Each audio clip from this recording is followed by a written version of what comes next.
You ask Tiger to solve. This deals with linear equations with one unknown. The final result is d equals 1. Let's solve it step by step.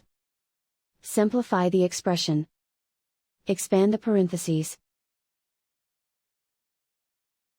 Simplify the arithmetic. Group all constants on the right side of the equation. Subtract 9 from both sides. Simplify the arithmetic.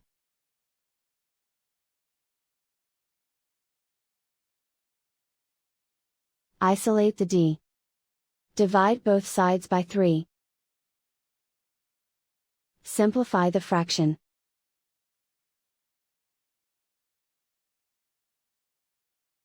And so the final result is d equals 1.